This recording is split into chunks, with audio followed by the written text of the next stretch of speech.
Ladies and gentlemen, boys and girls, stop what you're doing. Stop playing the game. Get off that computer. Stop doing that summer school. Because over here, it's just hoops. I'm Amari. This is Darion. And before we get into this video, y'all could probably tell that this is a shorter video in time.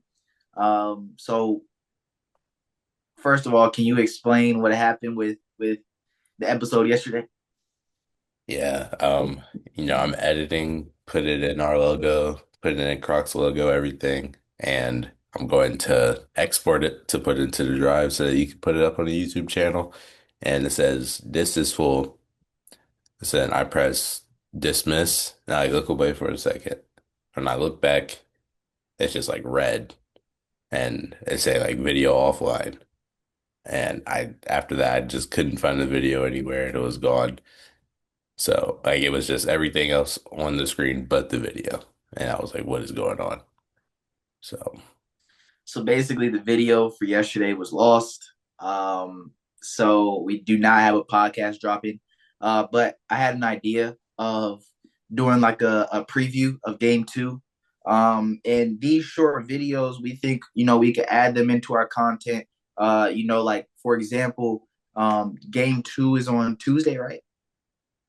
Or no, I think game two is Wednesday. Say something crazy happens game two, we wouldn't be getting to it until Saturday. game Um, three. so, huh? Game three. Game three, my fault. Game three. Yeah, we wouldn't be talking about it until Saturday. So, we release these, 10 minute, 10 to 15 minute videos that night or, day before a game if something important is happening. And, it allows us to hone in on specific important events that are going on, that are far from our recording schedule. So yeah, let us know what y'all think about the idea of these little videos. Today we're going to be doing a game two preview. And with that, we'll hit some game one stuff. Obviously, we talked a lot about it in the lost episode. So we'll recover some points, but not fully. We're sorry about that, but hey, we got to move. Gotta move. Um, I think we start game one. I think the Thunder, not the role players, the co-stars and the role players, I think their lack of showing up in this game was what hurt them in the end, why they were allowing the Pacers to stick around and be able to get that last shot up. Shea had 38. The next highest score was 17 with J-Dub, and Chet had six. So it's like, those two got to step up. But J-Dub's a streaky scorer, so we got to get him going in the game earlier. I think we'll see better out of him. And Chet, 6 points is just not going to fly at all in the finals. But I think this was the Thunder's worst game of, like we said, they have their one bad game a series. I think this was their bad game.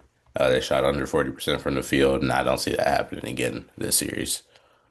I wouldn't even say it was a terrible game for the Yeah, it Thunder. wasn't terrible, but Like, it I mean, definitely wasn't their best. I don't know. I don't think it was their worst game yet, for sure. They've had worse in these series, like the first Nuggets game. Honestly, game one of the Nuggets series where they lost at home was worse than this. The games where they got blowed out versus the Timberwolves worse than this for sure. So I mean, they've had worse games. But the thing that kept them in this was the defense, causing a lot of turnovers. It kept the Pacers afar. And then when the Pacers started taking care of the ball and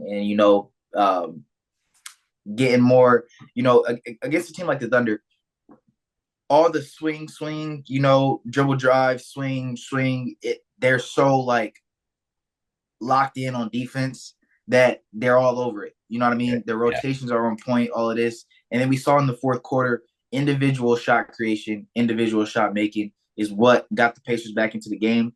And then on the Thunder side of the ball, and on the Thunder side, on the offense side of the ball, you talk about the supporting cast not really stepping up this game. And then down the stretch, when Shea wasn't hitting his shots, the offense, there was none to be found. So, it comes a time in the fourth quarter when you need someone else to step up and no one else is around because everybody's out of rhythm.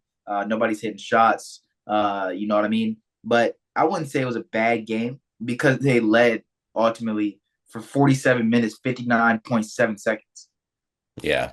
Like, that's crazy. And That they is lost this game. That is crazy. That's insane. That it just takes one shot to flip that switch. Like you said with the turnovers, Thunder, they forced 25 turnovers. I think with these turnovers, what they need to do better of is converting early. Off of those 25 turnovers, they only got 11 points. I think with 25, you should at least be just under the 25 number or matching that in points scored. But I think game two, I think that'll be a fix. I think the turnover number will, it's not going to be as high for the Pacers, but I think the Thunder do force a lot of on-ball turnovers. So I think that the number will still be high in regards of that aspect, and I think that the Thunder will capitalize on those opportunities game two. See, here's the thing. A lot of the Thunder on ball turnovers comes from someone turning their back to something. And then obviously the Thunder send numbers a lot. So I mean the Pacers, I think that they got a feel for it. And I think those are the turnovers that will be eliminated. I think the turnovers that stay are passing lane turnovers. Caruso just getting in there and like, poking the ball away, stuff like that. I think those turnovers stay. I think the Pacers can eliminate those on ball turnovers because now you're aware that you can't turn your back to anything. Help is coming. When you drive, there's a lot of numbers collapsing on you. So I think that they're more aware of and have a better feel of the Thunder's defense and can adapt in that aspect. So game two, I'm expecting less on ball turnovers from the Pacers.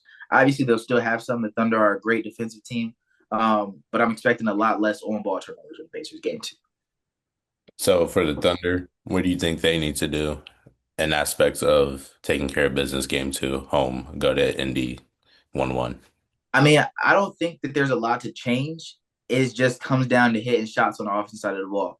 Obviously you talk about the supporting cast, Chet, J-Dub, need at least one of them to hoop, help Shea.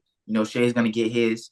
And then down the stretch, if it's a close game, we talked about this in the lost episode, but Shea playing hero ball, if it's not falling, you got to go to a next option. We're in the finals now. Like, this is about winning. Right. Obviously, you want to be the guy to put the team on the back, but you can't play hero ball if the shot's not falling. You come down the stretch, 2, 3 shots in a row don't fall. Let's do something different. You know what I mean?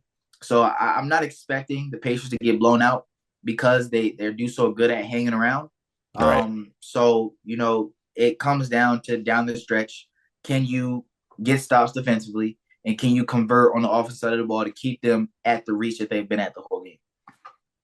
Yeah, I think especially that fourth quarter, you just gotta don't let them close that gap. And we also said this in the last video, going into halftime, if you really want to be secure with a win in this game, you need to be up at halftime 25-30. 30, yeah, Because the Pacers, I mean, anything under that, they're like, okay, let's go. And they come out at halftime ready to go. And it's like a whole new game. facts. So, yeah, I agree. I think just offensively, I just think that the support needs to be there around Shea. Uh, and like you said, fourth quarter, if it's not going your way, explore other options or go another way until you can get an easy one and get back into the rhythm. And then you can get back into your game.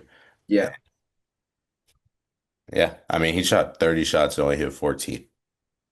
Like, that's a lot of shots. I mean, he still had 38, but the free throw number was also high.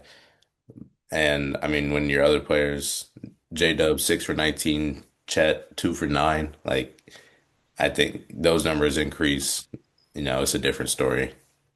the way I always look at it, if you take a lot of shots and you hit over 50%, then I'm like, all right, cool. But if you're under 40%, your free throw number is high. I don't care what the scoring number is, how many points you score.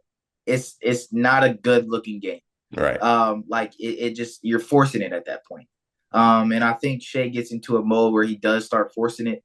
And yeah, he is a big like the big piece of the Thunder offense. His ability to go get a bucket whenever, but sometimes he has to do a better job. And I give props to like a Bron, Halliburton, always making sure that everybody else is in rhythm. It's rare that you see Bron. Obviously, he does it a couple times. Well, did it a couple times in like playoff runs where they desperately needed a win. Their backs was against the wall. They were going home if he didn't. And he would come out, shoot all the shots, not look to pass at all. But other than that, LeBron is always getting his other guys in rhythm, making sure that everybody's hitting shots so that down the stretch, when he is going to work and they do send two and he kicks it out to somebody, they're ready. You know what I mean? And I think Shea can do a better job of that as the primary scorer. And he's a decent playmaker. Yeah, he is. He is a decent playmaker. Bron is the leading scorer, being a pass first player, by the way. But like you said with Halliburton, we saw it in game one, fourth quarter. Halliburton's letting Nimhard run the offense. He doesn't, he's not even looking for the ball until the final possession. He's letting everybody else be in their groove, have their moment, because he's not having the best night himself. So he knows that, we got to win. So I got to go somewhere else, another option. Yeah. And we seen Nimhard step up. We seen Obi step up, hit big threes. They play as a team over there, and that wins games when you have six players, double figures, your whole starting lineup, double figures. That looks good on paper. You're gonna win when you're all connected like that. Yeah, yeah, for sure. Yeah, yeah, I don't have anything else for game two. We talked about it for the Pacers. Limit the turnovers, stay in the game, just hang around, and then do what you do. Do what you Yeah. do, honestly. For the Thunder, get everybody else involved. Um, cause turnovers and get buckets off those turnovers. And yeah, get stops down the stretch. And in the down the stretch, if it is a close game, move the rock. Yeah. If it's not working, Shay, move the rock. Yeah, I agree. My biggest point was also just make sure convert on those turnovers. If you're going to force a lot, get points off of them and, expand that gap, expand that lead. Yeah. Yeah, yeah. So big game two tonight. Let us know what y'all think of this type of content. I enjoy it. It's something that, adds to the channel for sure. So let us know what y'all think in the comments. Leave a like, subscribe if you're new. And yeah, we'll catch y'all next time. Peace. Peace.